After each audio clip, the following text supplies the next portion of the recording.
दोस्तों आपको याद होगा कि अभी कुछ वक्त पहले सीरिया में इजराइल ने बड़ा हमला किया था, एयर स्ट्राइक किया था। खबर उस वक्त ईरान ने छुपाई थी, लेकिन आपको बता दूं कि उस जगह पर निशाना ईरान को बनाया गया था। ये तो हमने तभी बता दिया था।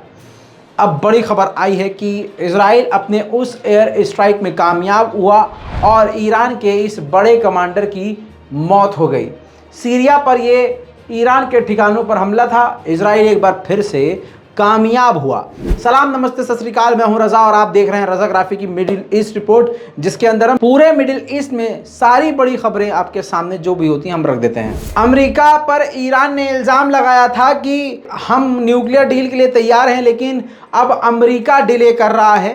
तो अमेरिका ने इस बात को ठुकरा दिया और कहा है कि बिल्कुल ये बात झूठ है, बल्कि इसका उल्टा है। हम बिल्कुल न्यूक्लियर डील के करीब हैं। हम इससे पहले इतना करीब नहीं हुए जितना करीब इस वक्त न्यूक्लियर डील के हैं और ये डील हो सकती है। इसके अलावा अमेरिका ने यह भी कंफर्म कर दिया कि ईरान ने IRGC अपनी आर्मी को टेररिस्ट लिस्ट से निकालने की जो डिमांड थी उसको मना कर दिया है। डिमांड अब वो नहीं कर रहा है, जिसके चलते हुए अब ये डील हो सकती है। दोस्तों इसके अलावा सर्गेई लावरोव ने, जी हाँ, रूस के विदेश मंत्री ने इजराइल की कड़ी निंदा करी है। उन्होंने कहा है सीरिया पर जिस प्रकार से ये एयर स्ट्राइक कर रहे हैं ये सरासर गलत है और इंटरनेशनल कानून के खिलाफ है।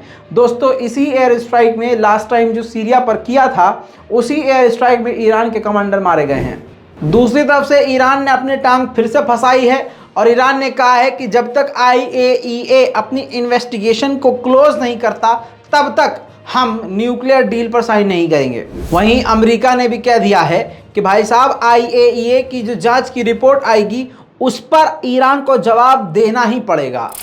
वहीं ईरान की तरफ से एक बड़ी जानकारी आपको दे दूं कि आने वाले कुछ ही दिनों में पूरे ईरान के अंदर अपने ड्रोन की शक्ति, ड्रोन की ताकत दिखाएगा। इस ड्रोन की शक्ति दिखाने में ईरान अपने 150 ड्रोन का इस्तेमाल करेगा, जिसके ज़रिए पूरे ईरानियों को और पूरी दुनिया को अपनी ताकत, ड्रोन की ताकत दिखाएगा। दोस्तों इसी के साथ लेबनान में, आपको याद है लेबनान की राजधानी बैरूत में बहुत खतरनाक ब्लास्ट हुआ था कई साल पहले। पूरी की पूरी बिल्डिंग तबाह हो गई थी। उसमें कुछ दिन पहले फिर से धमाका हुआ, एक बार फिर से बड़ा धमाका हुआ है। वजह सामने नहीं आई है, लेकिन देख लीजिए।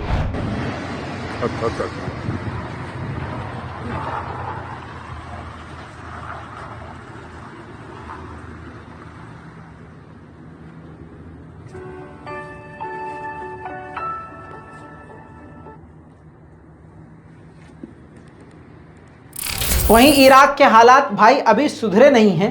इराक के हालात अभी भी खतरनाक हैं। लोग सड़कों पर हैं, सरकार के खिलाफ विरोध कर रहे हैं, चुनाव की मांग कर रहे हैं और जगह जगह प्रदर्शन जारी हैं।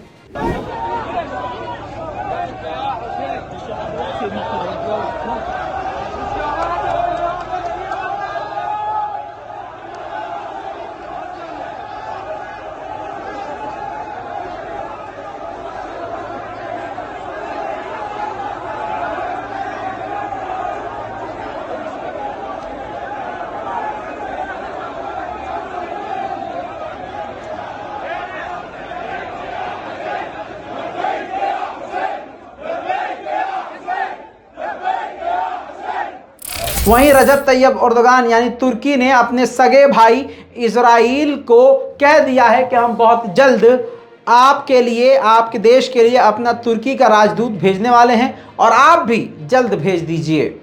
यानी तुर्की और इजराइल बिल्कुल करीब होने वाले हैं, एकदम फेविकॉल का जोड़। दोस्तों वहीं पर आपको बता दूं कि इजराइल की पहली फ्लाइट सऊदी अरब के ऊपर से, यहूदियों की पहली फ्लाइट सऊदी अरब से उड़कर नॉन गल्फ कंट्री में, बेन गुरियोन एक अलग कंट्री है, वहाँ पहुँची है। इजराइल का फ़ायदा ये हुआ है कि 20 मिनट का रास्ता कम हो गया है, लेकिन मुसलमानों के सीने पर पत्थर इजराइल ने मार दिया है कि यहूदियों का जहाज़ अब सऊदी अरब से उड़ना शुरू हो चुका है, सऊदी अरब के ऊपर से उड़ रहा है। वहीं पर आपको बता दूं कि गाज़ा में धमाका हुआ, धमाके में एक बच्चा घायल हुआ है। हमास ने बताया है कि नुकसान जान का कुछ नहीं हुआ है, लेकिन जो माली नुकसान है वो हुआ है। हमास ने यह भी कहा है कि जानकारी नहीं है अभी तक कि ये धमाका कैसे हुआ, लेकिन रिपोर्ट आना अभी बाकी है। मुसलमान इसलिए पिटता है, इसलिए जलील होता है क्योंकि वो एक नहीं होता है। अभी रिसेंटली जो जंग इजराइल के साथ गाज़ा की हो रही थी, उसमें गाज़ा इस्लामिक जिहाद को हार का सामना क्यों करना पड़ा? क्योंकि वहाँ खुद के संगठन उनके साथ नहीं खड़े हुए। अब जाकर हमास और इस्लामिक जिहाद ने एग्रीमेंट किया है और दोनों ने इस बात पर रजामंदी जताई है कि इजराइल के खिलाफ मिलकर साथ काम करेंगे। यही काम पहले ही करना चाहिए था। दर्जनों की जान बिना वजह चली गई। मुसलमान इसीलिए हमेशा पिटता आया है क्योंकि आपस में एक दूसरे से लड़ता आया है। तो दोस्तों, मिडिल ईस्ट रिपोर्ट में अभी तक के लिए इतना ही।